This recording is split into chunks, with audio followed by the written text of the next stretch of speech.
Bueno, Gracias. queremos arrancar la entrevista hablando de los recientes anuncios hechos por el ministro de Economía, Elmer Cuba, que se habla de que el eje de este gobierno es la productividad, también que van a existir medidas de impacto inmediato, que se va a cuidar las cuentas fiscales, ¿no? Que se va a destrabar la inversión, se va a formalizar.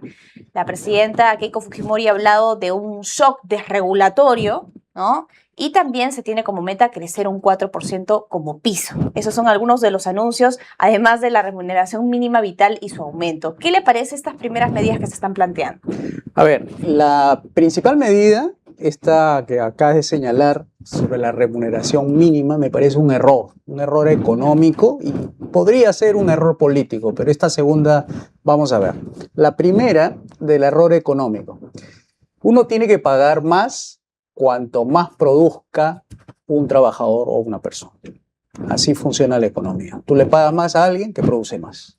Y acá se está decretando desde el gobierno pagar más aun cuando no se sabe si se ha producido más por trabajador.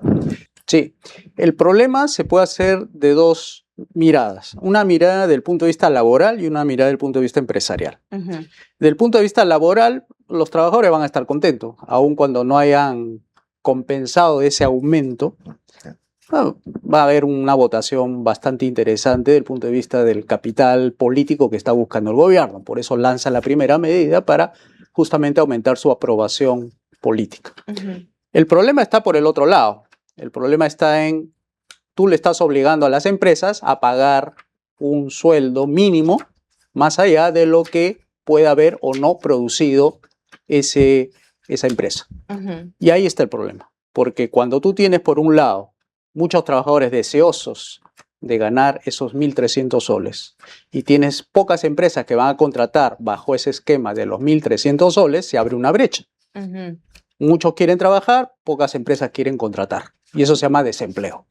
Eso le ocurre a la mayoría de las empresas en el país porque abres una brecha en la cual pocas empresas quieren contratar y muchos trabajadores quieren trabajar.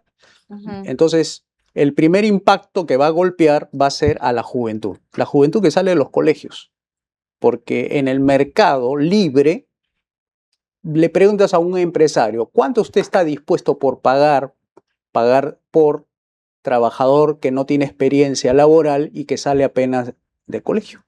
Y te va a decir, está entre 800 soles, 600 soles.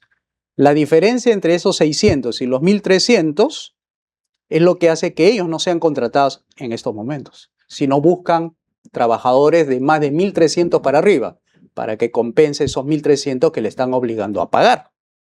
O sea, esos 1.300 para arriba son universitarios del 8º y 9º ciclo.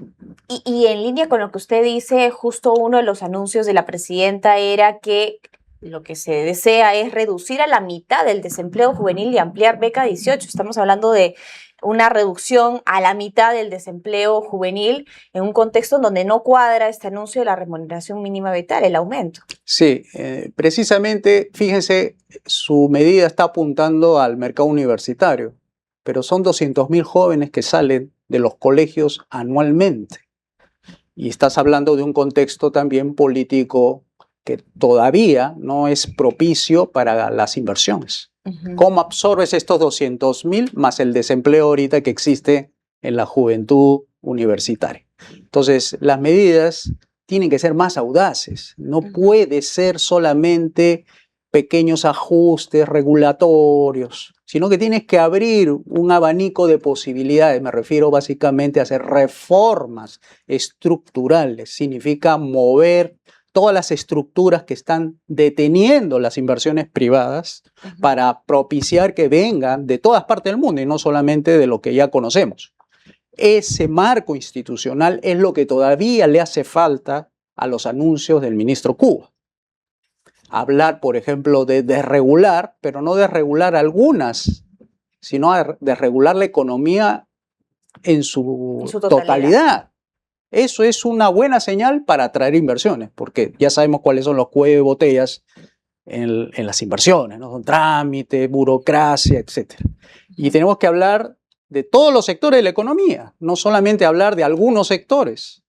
Y para eso tienes que volver el piso sobre el inicio de esas reformas tiene que ser para todos los sectores, no solamente para uno, dos o tres. Entonces estamos hablando de reformas que no se hicieron en los 90. Eso tenemos que empujar, esa agenda. Y eso tiene que ver mucho con el ministro. Su ambición de querer llegar a ese 4% va a depender mucho de esas reformas. En línea con lo que justamente ahorita usted menciona, esto de destrabar las inversiones y formalizar. Quiero ahondar en eso porque, por supuesto, de todos los sectores productivos que tiene el país, todos son importantes. A nosotros aquí nos concierne la minería, la energía y los hidrocarburos. Y la minería demanda constantemente estabilidad política para atraer inversión, ya que las inversiones son grandes en cuestión de números. ¿Usted cree que las medidas que se toman ahora, especialmente en esto que mencionaba y que le escuchamos al presidente, a esta estrategia que contempla el combo laboral tributario, es suficientemente agresiva como para dar la vuelta y que las inversiones tengan un panorama totalmente limpio para operar? No, por supuesto que no. Esas son medidas muy limitadas, tienen alcance muy limitado. Una verdadera medida sería, por ejemplo, trabajar en el aspecto regulatorio desde el punto de vista estatal. Por ejemplo, hacer que los ministerios, que ahorita son 19, se concentren en un 13 o 14 ministerios. Yo sería más agresivo, sería de 7 nada más suficiente.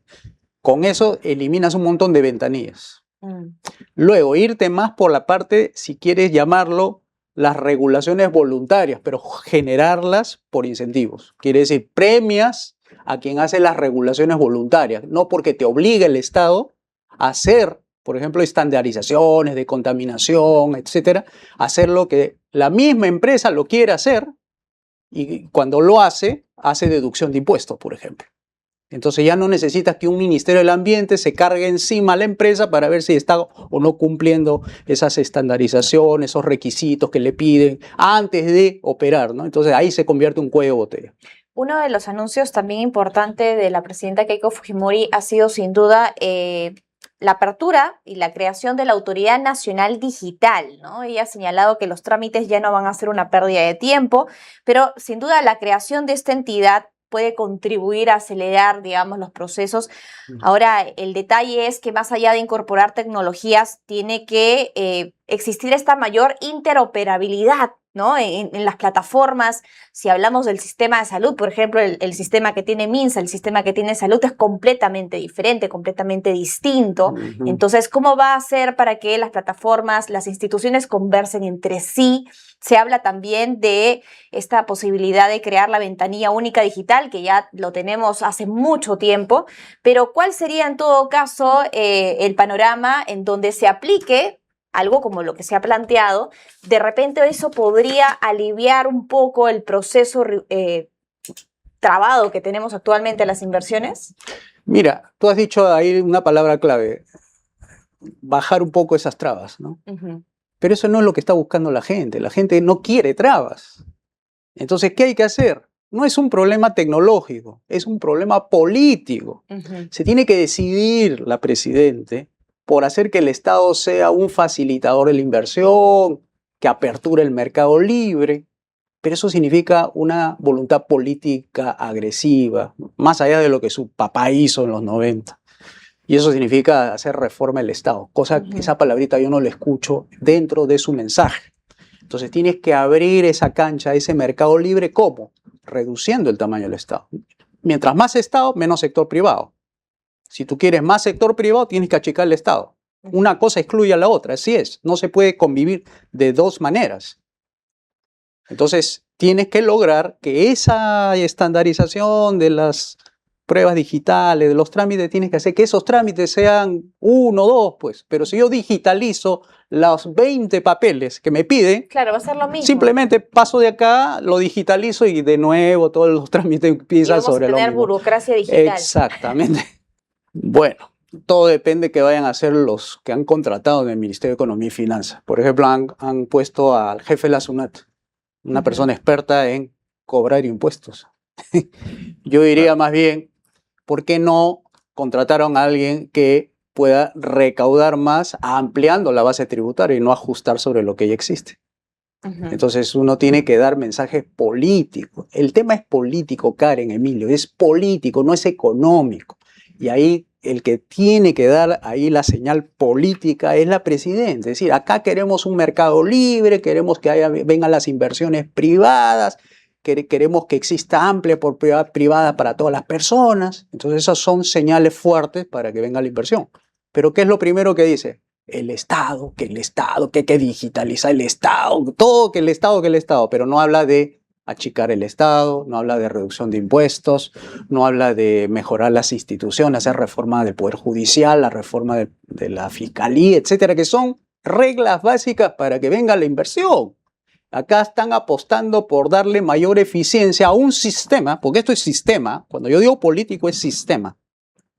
El sistema de la regla de juego, cómo organizas el poder y la economía.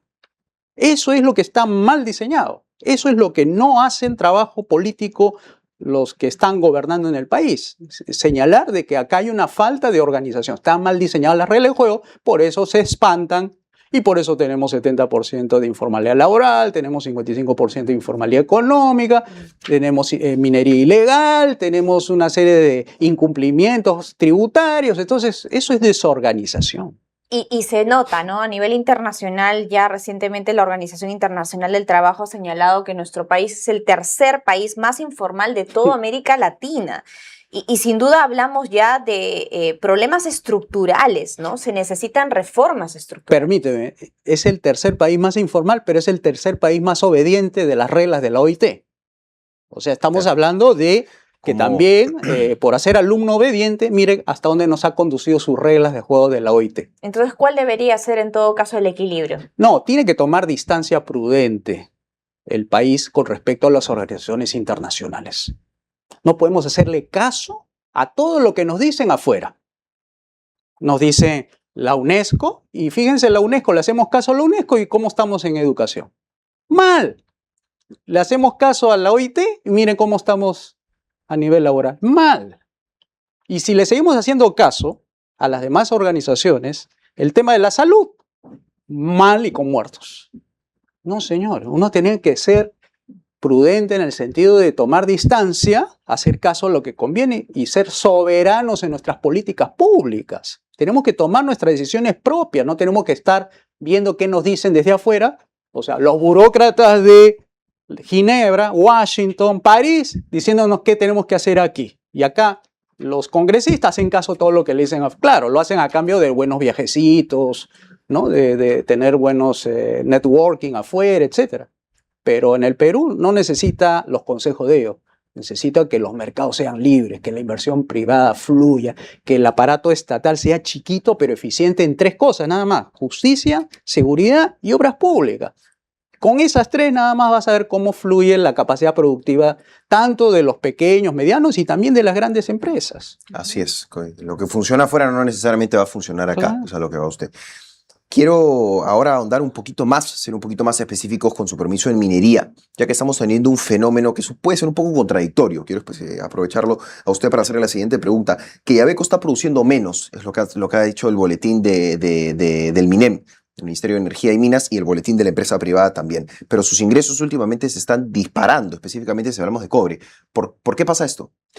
Bueno, tengo entendido, yo no soy experto en minería, pero tengo entendido que digamos, esas condiciones naturales de los planes mineros, por ejemplo, lo que le llaman la ley minera, la ley que tiene el mineral, Así es. está descendiendo, ¿ya? O sea, hay menos recursos de cobre cuando van ampliando la operación.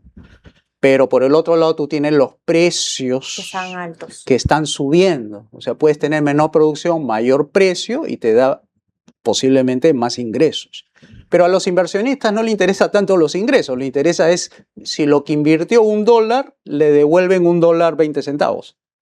Por ahí deben mirar digamos, el análisis, ¿no? Para ver si se le está retornando lo que invirtieron los inversionistas. Si va por ahí, bien. Estamos bien, ¿no? Pero puedes tener más ingresos, pero no significa que sea más rentable, ¿no? Por eso hay que mirar siempre el margen. Eso es lo que los economistas le llamamos el análisis marginal, para poder determinar si lo que se ha invertido corresponde a lo que ellos están esperando, ¿no? ¿Y este actual contexto de altos precios de los minerales, en todo caso, representaría una oportunidad para fortalecer las finanzas públicas mediante el ahorro fiscal?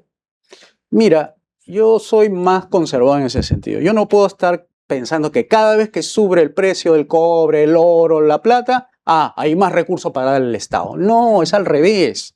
Más recursos debe ser para los privados. El Estado se tiene que mantener en sus 3 funciones: justicia, seguridad y obras públicas. Modernizar carreteras, caminos, que es necesario para darle mayor competitividad a las empresas mineras que sacan el mineral, sacan por carreteras, por camino. Ahí, mientras más moderna es una carretera, menos costo de transporte hay, pues. Igual en los puertos, en los aeropuertos igual.